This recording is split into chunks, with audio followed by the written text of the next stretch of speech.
안녕하세요. 저는 오남매를 키우고 있는 아빠입니다. 요즘 세상에 애가 다섯이라고 하면 다들 눈을 동그랗게 뜨고 놀라기 바쁘죠. 저 역시 제가 오남매를 키우는 아빠로 살 줄은 상상도 못했는데 사람 일이라는 게 한치 앞을 모르니 재미있는 거죠. 그간 많은 사연들을 접해봤었지만 아마 저처럼 허무맹랑하고 절망스러운 사연이 또 있을까 싶습니다. 아내는 제가 첫눈에 반했던 첫사랑이었어요. 보자마자 어찌나 웃는 모습이 아름답던지 아무 생각이 나지 않고 멍해졌습니다. 처음으로 누군가를 절실하게 원해봤고 그리워해봤던 순간이었죠. 저 사람이 아니면 정말 안 될 것 같다는 생각 때문에 저는 아내의 마음을 얻으려 많은 노력을 했었습니다. 그런 제 마음이 아내에게도 닿은 건지 간절한 제 마음을 받아줘 저희는 소중한 연인이 되었어요. 아내와의 연애는 그저 황홀했고 행복했습니다. 이상형의 첫사랑이던 아내와의 1분 1초는 말할 것도 없었죠. 그렇다고 또 저만 과하게 사랑한 건 또 아닙니다. 아내 역시 저 못지않게 제게 많은 사랑을 주었고 저희는 남부러울 것 하나 없이 행복한 나날을 보냈어요. 서로가 사회에서 성장해 나가는 모습들을 가장 가까이에서 지켜보며 응원을 해주며 사랑을 키워갔습니다. 긴 시간을 함께하던 끝에 저희는 결혼을 했고 첫사랑과의 결혼이라는 타이틀에 많은 이들의 부러움을 사게 되었죠. 긴 연애 끝에 한 결혼이었음에도 결혼 후 달라진 건 없었습니다. 여전히 아내를 보면 설레는 마음이 있었고 이 사람이 내 아내라는 게 믿기지 않을 정도로 참 좋았죠.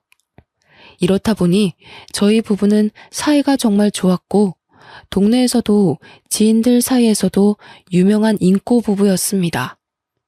결혼 후 바로 아이가 생겼고 그 바람에 아내는 퇴사를 결정한 후 집에서 살림과 육아를 맡아줬어요. 분명 답답하고 힘들 법도 한데 제 아내는 오히려 밖에서 온종일 일하는 저를 더 걱정해줬고 많이도 챙겨줬습니다. 그 어린아이를 키우며 버겁고 힘들 텐데 단 한 번도 저녁 밥상을 대충 차려준 적이 없었죠. 그뿐 아니라 아침에도 손수 따뜻한 밥상을 차려주는 아내였습니다. 엄마로서도 아내로서도 100점이던 사람이었죠. 이런 아내와 토끼 같은 자식을 두고 있으니 솔직히 세상 부러울 게 없었어요.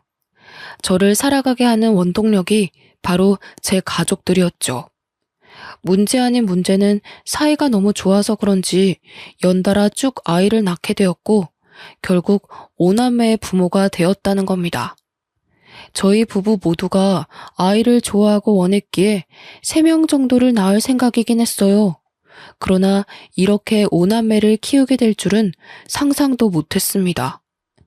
사이도 좋았던 부부가 5남매를 키운다고 하니 주변에서는 엄청난 이슈였고 또 저희 부부를 대단하게 여겨주시더라고요. 요즘 아이 1명 키우는 것도 벅찬 세상에 5을 어떻게 키우냐며 대단하다고 말이죠. 저희 부부가 5남매를 낳고도 걱정 없이 살 수 있었던 건 솔직히 제가 버는 돈으로 충분히 여유 있게 살 수 있었고 아내가 집에서 해주는 살림과 육아 덕분에 가능했습니다.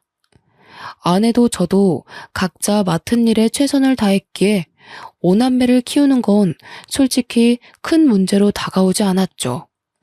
사실 아내에게 미안한 부분들도 많았습니다.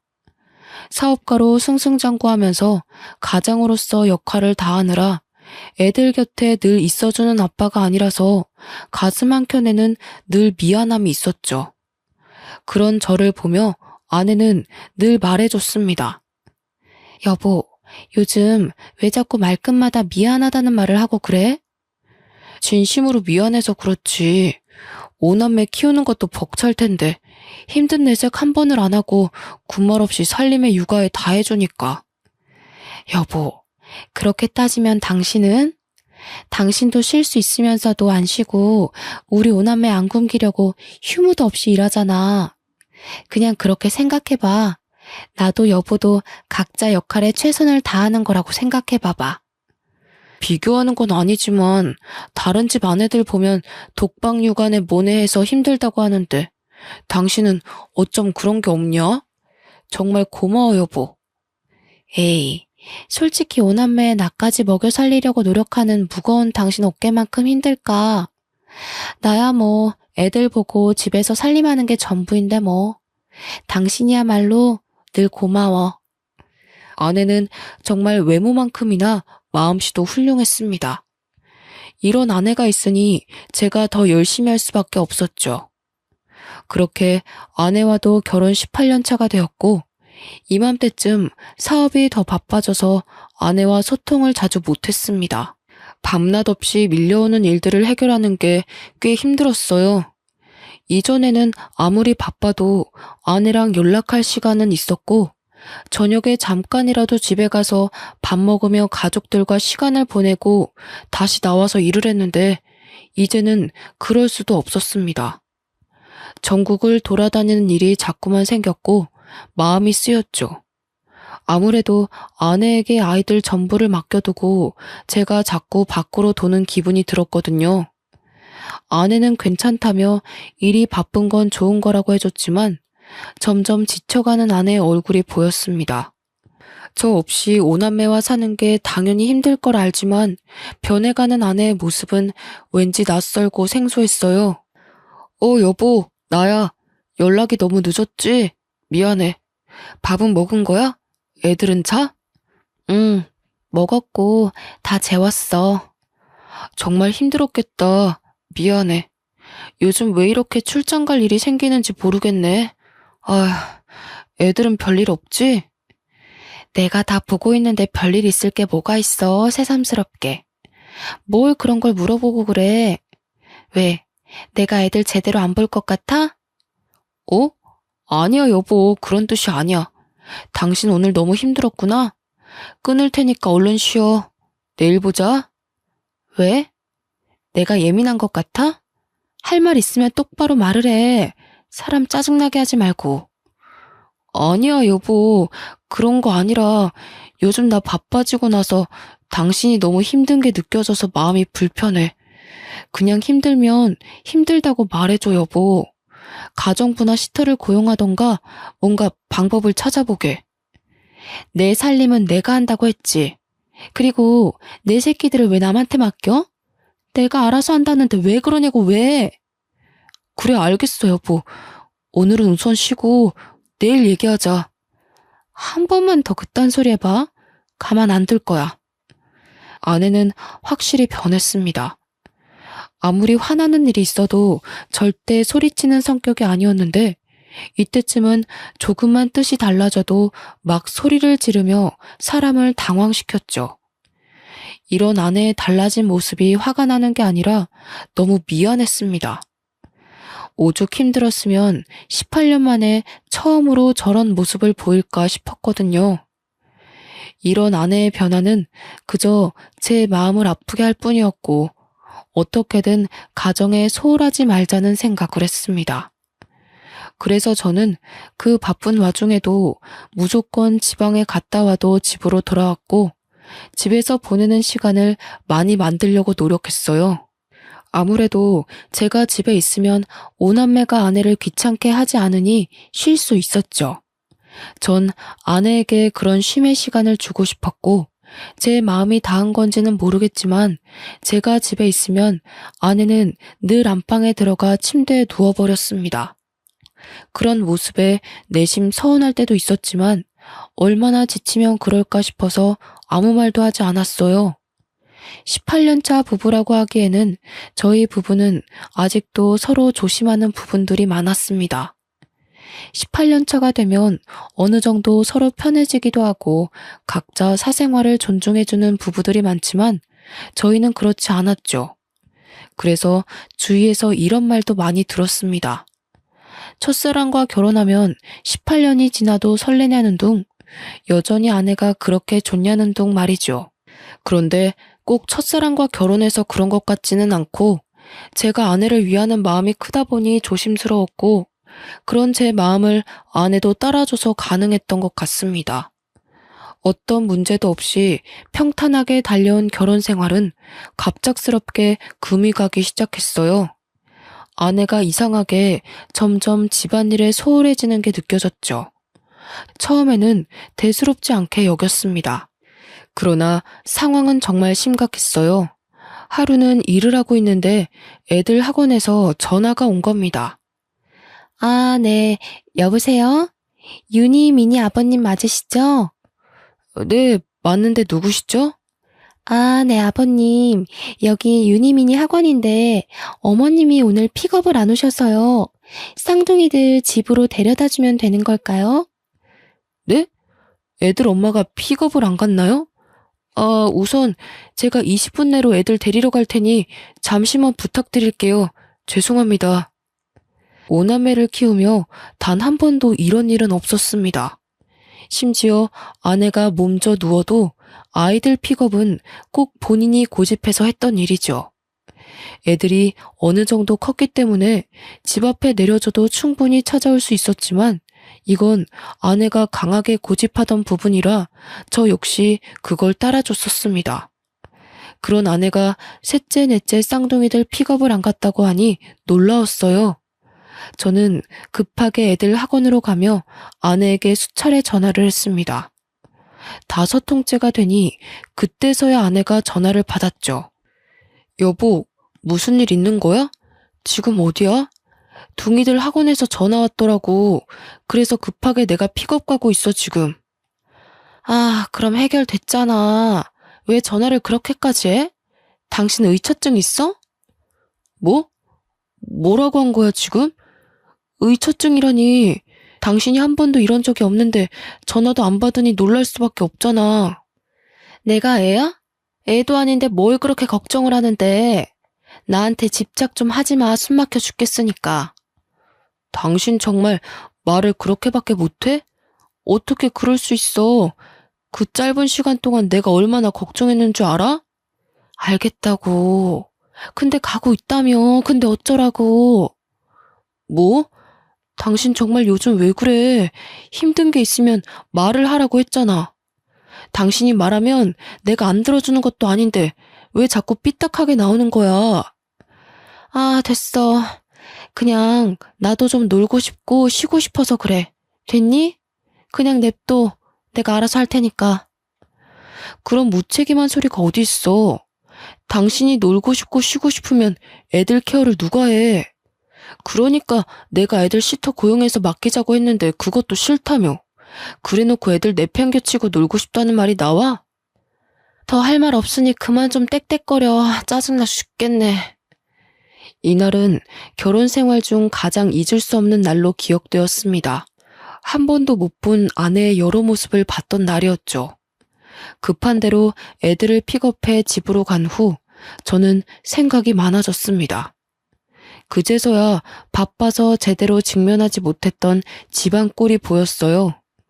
늘 아이들 먹거리와 간식거리, 그리고 밑반찬으로 가득 차 있던 냉장고는 텅텅 비다 못해 음료수와 인스턴트로만 가득 차 있더군요. 그뿐 아니라 집안 상태는 엉망이었고 설거지는 가득했습니다. 그걸 하나하나 치우며 가까이에서 보니 집안 상태는 최악이었어요. 여기서 제가 충격을 받은 건 아이들끼리 하는 대화를 듣고였습니다. 첫째와 둘째는 고등학생, 중학생이라서 본인들 의견을 확실하게 말하고 표현할 수 있는 나이였죠. 야, 최솔, 너 어제 엄마랑 이야기해봤어? 아니, 해보려고 했는데 엄마가 집에 안 왔잖아. 오빠, 그냥 내 생각에는 아빠한테 말하는 게 좋을 것 같아. 솔직히 지금 이 상황을 좀 봐봐. 이건 아니잖아. 나도 아빠한테 말하고 싶은데 엄마랑 아빠 대판 싸울까봐 그렇지. 아, 모르겠다. 진짜 엄마 요즘 왜 그럴까? 내가 친구한테 말했는데 자기네 엄마랑 아빠도 이러다가 이혼했대. 엄마가 바람핀 거 걸려서. 야, 최솔, 말 함부로 하지 마. 네 친구네 집이랑 우리 집이랑 같아? 엄마는 그냥 잠깐 방황하시는 거겠지. 엄마가 그럴 사람이냐? 아니, 솔직히 난 이상한 게 한두 가지가 아니야. 오빠는 남자라서 잘 모르겠지만 뭔가 동생들도 다 뭔가 아니야, 됐다. 첫째와 둘째의 대화는 머리를 한 대 얻어맞은 것처럼 충격적으로 다가왔습니다. 순간적으로 애들 방문을 확 열고 들어가 무슨 말이냐고 물어볼까 싶었지만 전 그러지 않았어요. 제 머릿속이 너무 복잡해서 이것들을 정리할 시간이 필요했죠. 생각해보니 아내는 단 한 번도 본인 입장을 내세워 본 적이 없었습니다. 늘 제가 원하는 대로 하려고 했고 아이들이 원하는 대로 살았던 사람이었죠. 그런 사람이 갑자기 이렇게 돌변한 건 단순한 이유는 아니겠다 싶었고 전 생각에 잠겨버렸습니다. 어쩌면 아내가 저에 대한 마음이 식어버려 더는 결혼 생활을 유지하고 싶지 않을 수 있겠다는 극한의 상황까지 가버렸죠. 하지만 멍청하게도 저는 아내에 대한 마음이 변한 게 하나 없었고 아내가 저렇게 된 게 전부 제 탓 같았습니다. 마음이 아프고 머릿속이 혼란스러웠어도 저는 오남매의 아빠이니 일을 해야 했습니다. 복잡한 심경은 잠시 뒤로 하고 다시 일에 집중하며 살았어요. 여전히 아내는 밖으로 돌았고 첫째와 둘째가 막내까지 돌보고 있다는 사실을 알게 되었습니다. 결국 아내의 의견을 듣지 않고 가사 도우미와 베이비시터를 고용해 아이들을 맡겼죠. 아내에게 대체 왜 그러냐고 따져 묻고 싶어도 너무 바빠서 그럴 시간도 없었고 아내랑 마주할 시간도 없었어요. 분명 아내도 베이비시터와 가사 도우미를 고용한 걸 알 텐데 제게 아무 말도 하지 않는 걸 보고 절망했습니다. 이제 정말 걷잡을 수 없을 정도로 아내와 멀어진 기분이 들었죠. 조금만 지나면 제가 숨 쉴 틈이 생기니 그때가 되면 아내에게 대체 왜 그러냐고 물어보려던 참이었어요. 그러던 어느 날 첫째에게 연락 한 통을 받았고 모든 게 무너지는 기분이었습니다. 다급하게 통곡을 하며 전화가 왔고 그 전화 내용은 셋째가 교통사고가 났다는 연락이었죠. 놀란 마음에 엄마는 어디 있는지 물어볼 새도 없이 정 곧장 병원 응급실로 향했습니다. 그렇게 도착해보니 첫째와 둘째가 울며 의식 없는 셋째 곁을 지키고 있었고 병원 관계자들은 저를 보며 보호자가 맞냐고 묻는데 정말 하늘이 무너지는 기분이었어요. 셋째가 사고가 났는데 보호자인 애엄마가 연락 두절이라 애들이 이러지도 저러지도 못했더라고요. 제게도 물론 전화를 했으나 전 회의 중이라 아예 받지도 못했습니다. 그 긴 시간 동안 애들끼리 얼마나 무섭고 불안했을지 또 셋째는 얼마나 아팠을지 생각하면 가슴이 찢어지는 기분이었죠. 정신이 없었지만 차근차근 해결해 나가려 정신을 딱 붙잡았습니다. 그런데 또 충격적인 얘기를 들어야 했어요. 보호자분, 환자분과 보호자분 수혈 적합검사를 실시해 보았는데 수혈 자체가 불가능하세요. 지금 환자분 혈액 수치가 너무 떨어져서 B형의 혈액을 구해서 응급수혈 해야 되거든요. 여기 보호자가 수혈 동의서 작성해 주셔야 되세요. 네? 왜 수혈 검사가 안 되는 거죠? 아니, B형이요? 제가 윤이랑 혈액형이 같은데 무슨 말씀이세요? 윤이 A형 아닌가요? 네? 아니에요.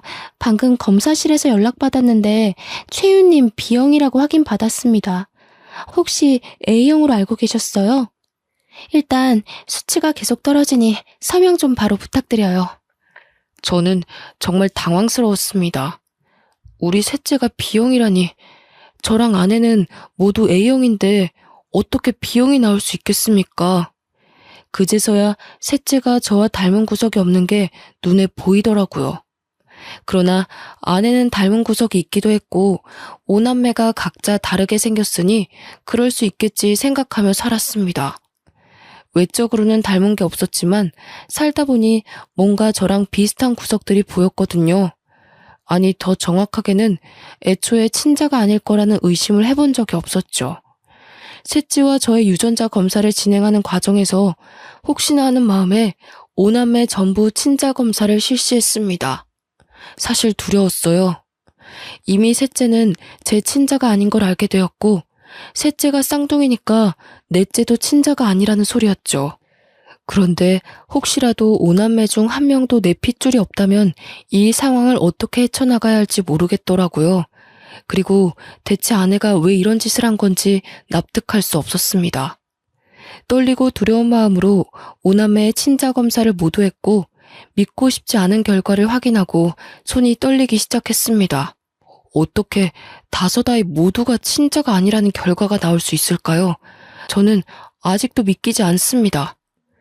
결과가 확실하냐고 몇 번이나 되물었죠. 참 믿기지 않았던 게 저희 부부는 사이도 좋았고 자연임신을 수도 없이 시도를 했습니다. 그렇기에 오남매를 무리 없이 낳아서 키울 수 있던 건데 친자가 아니라뇨. 여태 자연임신을 시도했던 건 대체 뭔가 싶었고 저는 혼란 속에 비뇨기과로 향했습니다. 말을 꺼내기도 어이가 없고 수치스러웠지만 정확히 알아야 했어요. 그러자 의사는 제게 놀라운 말을 해줬죠. 최준호 씨, 혹시 모르셨던 건가요? 네? 제가 뭐를 몰라요? 그냥 말씀해 주세요. 아니, 최준호 씨 무정자증이신데 5남매를 키우신다고요? 그럴 수가 없거든요. 네? 제가 무정자증이라고요? 그럼 자연임신을 수차례 시도했어도 애초에 불가능이었다는 거죠? 그렇죠. 무정자증이셔서 애초에 아이를 갖는 건 무리신데. 아무래도 아이들 친자 검사를 해보는 게 좋으시겠네요. 말을 하면서도 제 마음이 무겁네요. 놀랍게도 저는 아이를 가질 수 없는 무정자증이었습니다. 애초에 자연임신을 그렇게 시도했어도 불가능했던 거였죠. 의사의 말을 듣고 나니 모든 퍼즐들이 하나씩 맞춰지기 시작했습니다. 동시에 아내에 대한 증오스러운 마음이 점점 커지기 시작했고 왜 제게 이런 일까지 벌였는지 이유가 알고 싶었어요. 아내를 만나러 가기 전 생각을 정리할 시간이 필요했습니다. 그래서 부부 상담사로 일하고 있는 친한 지인을 찾아가서 그간 있던 일들을 모두 실토했죠. 나 무정자증이래. 그리고 우리 5남매 전부 내 친자가 아니라더라. 이번에 셋째 교통사고 나서 수혈을 해야 했거든. 그래서 내피 주려고 병원에 말했더니 친아빠가 맞냐고 하더라. 혈액형이 다르다고. 참. 뭐야? 너 이거 사실이야? 친자 검사를 해본 거야? 5명 전부 해봤더니 5남매 전부 내 친자가 아니래. 나는 지금 이것도 충격이지만 대체 그 사람이 왜 나한테 그랬는지 너무 알고 싶어. 나는 몰랐어도 본인은 알았을 거 아니야. 그런데 어떻게 18년을 감쪽같이 속이고 살았을까? 이건 보통 일이 아닌데? 너 괜찮냐? 하도 어이가 없고 충격적이라서 눈물도 안 나온다. 그냥 집사람이랑 대면을 해야 하는데 그 입에서 무슨 말이 나올까 무서워. 나랑 결혼 생활을 하는 내내 외도를 했다는 거잖아. 맞지? 준호야, 내 말 잘 들어. 우선 너 정신 똑바로 차려야 해.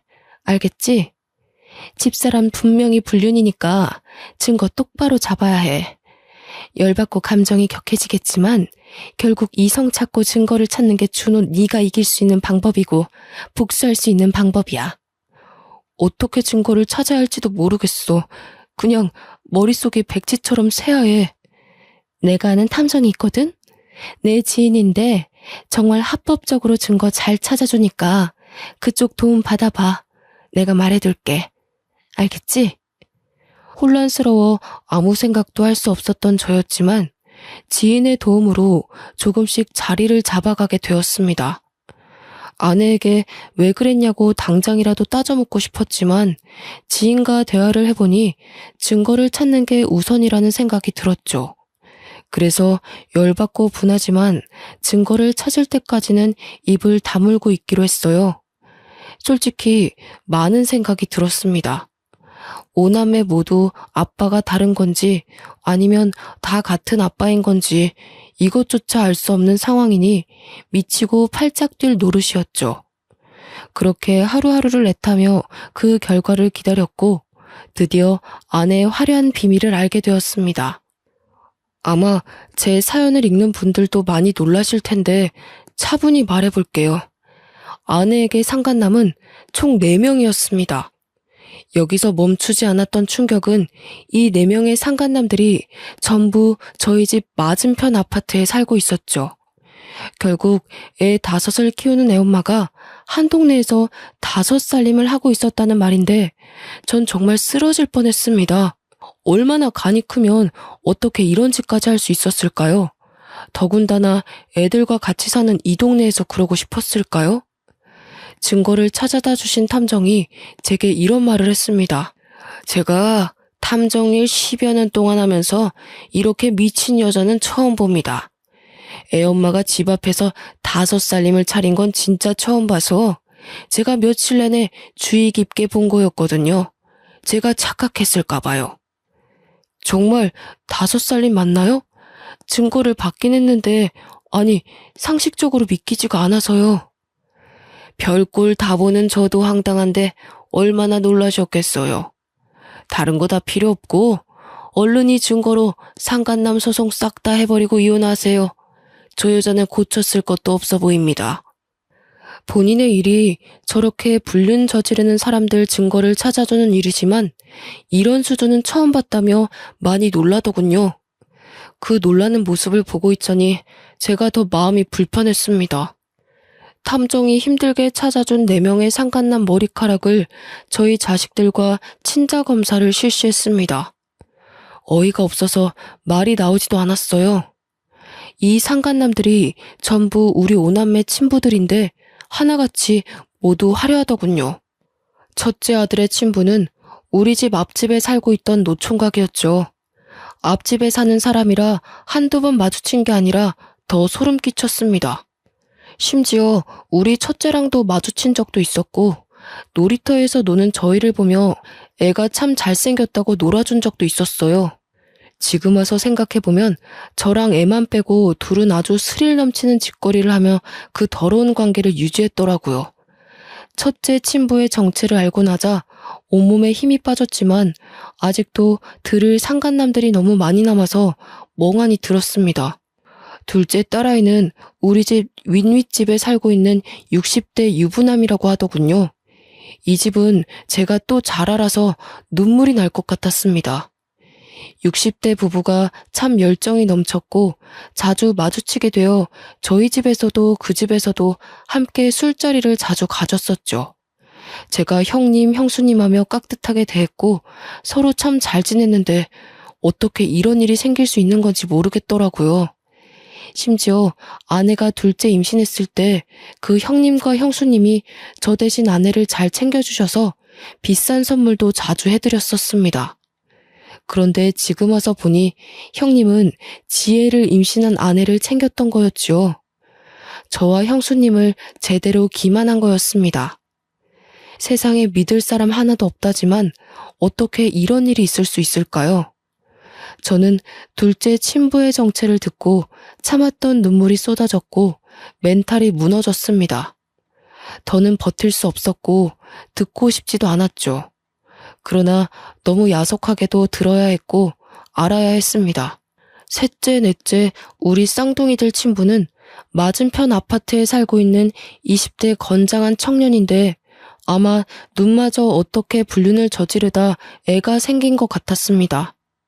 그러다 관계가 유지가 되었던 것 같았죠. 이쯤 되니 아내의 능력에 무한한 박수라도 쳐주고 싶더군요. 마지막 우리 막내 친부는 아파트 헬스장에서 만난 30대의 몸 좋은 트레이너였는데 이건 제가 이어준 사이 같아서 절망했네요. 아내가 체력적으로 많이 힘들어하고 애들 보느라 답답해하는 게 마음이 불편해서 아파트 상가에 있는 헬스장이라도 가라고 돈까지 쥐어줬거든요. 가기 싫다는 아내에게 꼭 가서 운동하라며 다그쳤죠. 아내가 우울증이 올까봐 어디라도 나가서 조금 움직였으면 하는 마음이었는데 거기서 트레이너랑 눈이 맞아 막내가 태어날 줄은 몰랐죠. 노총각의 60대 유부남의 20대 청년의 30대 트레이너까지. 한 동네에서 이렇게 바람을 피는 것도 아주 대단하다 싶었습니다. 능력이 아주 좋은 거겠죠? 저는 자리를 깔아줘도 못할 것 같았거든요. 눈이 확 뒤집혔고 충격을 너무 많이 받아서 말도 제대로 못하고 있었는데 아내가 집으로 왔습니다. 한동안 외박도 말없이 하고 집안일은 아예 손을 떼버렸고 애들도 제대로 보지 않았죠. 아내가 오면 다툴 게 뻔했고 이 놀라운 사실을 애들이 듣기는 원치 않았습니다. 혹시 몰라 이웃집에 나눠서 애들을 맡겨뒀고 불 꺼진 집에 조용히 앉아있으니 아내가 놀라서 먼저 말을 하더군요. 아, 깜짝아. 뭐야, 집에 있으면서 인기척도 안 내고 불은 왜 다 끄고 있어? 애들은? 이게 뭐냐? 당신 눈으로 직접 봐봐. 아주 재밌던데? 뭐야? 당신 나 미행이라도 한 거야? 어떻게 이 사진들이 다... 내가 시간이 남아 돌아? 이딴 더러운 짓 하는 아내 미행이나 하고 다니게? 너 정말 화려하더라. 너무 더러워서 말도 못 꺼내겠다. 노총각의 60대 유부남의 20대 남자의 30대 트레이너까지. 당신 대단하더라. 여보, 그게 내가 다 설명할 테니까 기회를 줘. 응? 무슨 설명이 필요해. 애 5을 낳은 엄마가 한 동네에서 5살림을 하고 있었는데. 안 그래? 나 하나만 좀 물어보자. 나한테 대체 왜 그런 거냐? 내가 당신을 좋아해주니까 만만했어? 난 좀 머저리 같으니까 남편으로 두고 당신은 욕구 풀고 다닌 거야? 여보, 정말 그런 거 아니야. 웃기지 마. 뭐가 아닌데 대체. 애가 5인데 내 친자식이 한 명도 없다는 걸 어떻게 받아들일까? 어? 너는 내가 가만 안 둘 거야. 날 기만한 죄도 있지만 5남매들 인생도 꼬이게 한 죄값 내가 받게 해줄 거라고. 애들이 당신 실체를 알아봐. 얼마나 충격 먹겠냐? 어? 나도 애들이 누구 애인지 몰랐다고. 한두 명이어야 나도 계산하지. 한 명도 당신 친자가 없는 건 나도 몰랐다고. 아, 물론 섞인 건 알았지만 진짜 몰랐다고 나도. 미친 소리 하고 있네. 당신이 사람이냐? 짐승이지. 입이라도 다물고 있어. 추하다 당신. 아내와 대화를 했지만 역시 말 같지도 않은 소리를 하며 저를 더 열받게 했습니다. 애들 아빠가 섞인 건 알았지만 누가 누구 아이인 줄 몰랐다는 말을 듣고 충격을 받을 수밖에 없었죠. 거기다가 친자가 하나도 없을 줄 몰랐다는 말에 전 기함을 토했습니다. 더는 아내를 상대하고 싶지도 않았고 저는 정신을 바짝 차리고 아내에게 복수를 했어요. 저렇게 개념 없는 아내에게도 약점이란 게 있었습니다. 바로 교수인 장인과 교감인 장모였죠. 워낙에 엄격하신 분들이라 이 사실을 알면 제가 뭘 하지 않아도 난리가 날 걸 알고 있었고 그걸 노렸어요. 장인 장모님께 드릴 말씀이 있어서요. 거두절미하고 이 사진들 좀 보세요. 자네 지금 이게 뭐 하는 겐가? 갑자기 찾아와서 무슨 이런 흉측한 사진들을. 이거 지금 우리 아영이가 맞나? 어? 바른 대로 말해보게. 네, 맞습니다. 저희 동네에서 5살림을 하고 있었더라고요. 우리 첫째 아빠는 앞집 총각이고 둘째 아빠는 윗윗집 60대 유부남입니다. 그리고 둥이들 아빠는 맞은편 아파트 20대 남자고 막내는 아파트 헬스장 30대 트레이너예요. 한마디로 제 자식은 하나도 없다는 말입니다. 뭐야? 이게 사실인가 자네? 네, 사실이죠. 곧 그 사람도 올 겁니다. 제가 미리 선수 쳐서 온 거예요. 제가 이걸 보여주니 미안하다고 비는 것도 아니라 뭐라는 줄 아세요? 애들이 섞여 있는 줄은 알았지만 누가 누구애인지는 몰랐다고 하던데요. 심지어 제 친자식이 아예 없을 줄은 몰랐다고 변명까지 했습니다. 이런 망할 것 같으니라고. 당신 뭐해? 당장 전화해서 집으로 튀어오라고 해. 안 그래도 전화 중이에요. 모든 얘기를 듣고 증거들을 본 장인 장모는 난리도 아니셨죠. 교육자 집안에 이런 오점은 있을 수 없다며 아내를 호적에서 파내고 쫓아냈습니다. 아내가 와서 빌고 또 빌었지만 어느 정도 수준이 돼야 용서도 해주는 것이라며 이 정도 수준은 용서조차 구하는 것이 잘못이라고 하셨죠. 역시 제가 본 장인 장모님답게 팔이 안으로 굽지 않고 현명하게 대처를 해주셨어요. 장인 장모의 돈이 없으면 갯불도 없는 아내이기에 아내는 빌고 또 빌어야 했습니다. 그럼에도 불구하고 장인 장모는 아예 아내를 쳐내버렸고 저 역시 법적 대응을 시작했죠. 이 시간이 제게 너무 힘든 시간이었는데 장인 장모가 수없이 찾아와 사죄했습니다. 아내를 잘못 키웠다며 너무 미안하다고, 사위 인생 박살내서 면목이 없다며 참 마음이 아플 정도로 우셨습니다.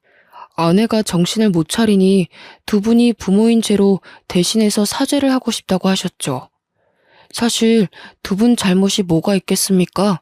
저 역시 두 분께는 악감정은 없었기에 그만하셔도 괜찮다고 늘 말을 했습니다. 아내와 법적으로 다투던 것들이 이혼뿐 아니라 많고 다양한 상간남 소송을 전부 하고 있었고 양육권 문제도 있었죠. 사실 제 친자는 하나도 없는 우리 오남매는 아내가 키우는 게 맞긴 합니다. 그러나 저런 능력도 없는 아내에게 오남매를 보내고 싶지 않았어요. 애들 미래가 어떻게 될지 뻔히 보였습니다. 거기다 아무렴 키운 정이 있고 내 새끼들로 여태 키웠는데 친자가 아니라고 해도 도저히 오남매를 버릴 수는 없었습니다. 그래서 제가 오남매를 키우기로 했고 법정에서도 경제적 능력이 있는 제 손을 들어줬습니다. 여기서 오남매의 의견도 물어봤는데 어느 정도 사실을 알게 된 오남매 모두가 저와 함께 살고 싶다고 의견을 냈죠. 긴 싸움 끝에 아내에겐 위자료를 받고 이혼을 끝냈고 상간남 소송도 전부 승소해 위자료를 아주 두둑하게 챙겼습니다. 우픈 얘기지만 상간남이 많으니 위자료만 해도 억소리가 나더군요. 거기다 아내는 제게 오남매 양육비를 매달 줘야 했기에 막막할 겁니다. 경력 단절에 능력 부족인 아내가 무슨 일을 할 수 있을까요? 큰 사건을 겪었고 슬픈 진실을 알게 되었던 저와 오남매는 오히려 이전보다 더 돈독해졌습니다. 누구 자식들인지 충격이 컸을 텐데 더 씩씩하게 지내줘서 참 고마운 거 있죠? 아내와 살았던 기억을 전부 잊어내고 싶었고 5살님이나 차린 그 동네에서 오남매와 살기 싫었기에 저희는 기회 삼아 더 좋은 집으로 이사를 했어요. 이사 후 이모님들 도움을 받아서 살림과 아이들 양육을 하고 있지만 또 큰애들이 동생들을 잘 돌봐주기도 해서 저는 걱정 없이 돈을 벌고 있습니다. 그리고 끝까지 사죄하시던 장인 장모님이 아내는 버렸지만 오남매와 저를 놓지는 못하셨어요. 제가 일이 바쁜 것도 알고 오남매를 엄마 없이 키우려면 얼마나 신경을 많이 써야 하는지 아셨기에 따뜻한 손길을 내밀어 주셨습니다. 간혹 이모님들이 사정이 있거나 하면 두 분이 오셔서 오남매를 봐주시기도 하고 오남매 각자에게 통장도 지어주시고 노력을 많이 하고 계세요.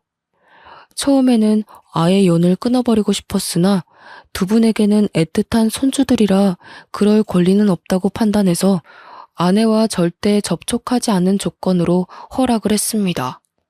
이렇게 오남매와 새로운 터에 자리를 잡고 다시 여유가 생기니 문득 전처가 어떻게 지내는지 궁금하더군요. 그런데 아내의 소식을 윗윗집에 살던 형수님께 들었습니다. 제가 상간남 소송을 하면서 유부남이었던 둘째 친분에도 풍비박산이 났거든요. 형수님과 함께 서로 울면서 참 고통을 겪어냈었는데 1년이 지나고 전화 한 통이 왔었죠. 잘 지내고 있지? 애들도 괜찮고? 너도 괜찮은 거지? 네, 저희는 이제 안정을 되찾았어요. 그나저나 형수님은 괜찮으세요? 나는 거기 싹 정리하고 이혼하고 위자료 두둑하게 챙겨서 공기 좋은 곳에서 조용히 살고 있어. 다음에 애들 데리고 놀러와. 쉬고 싶을 때. 잘하셨어요. 너무 충격받으셨을 텐데 형수님도 마음 놓고 편하게 사세요. 다음에 꼭 놀러 갈 테니까 그때까지 건강하셔야 해요. 참, 애들 엄마 소식 들었거든. 여기 살림 차린 상간남들 전부 버렸다고 하더라. 상간남 소송하면서 직장에 소문나서 잘린 사람도 있었고, 우리처럼 이혼한 집도 있고 뭐 그래서 그런지 하나같이 다 버렸다고 하더라고. 아, 그래요? 그거 참 잘 됐네요. 쌤통이네요.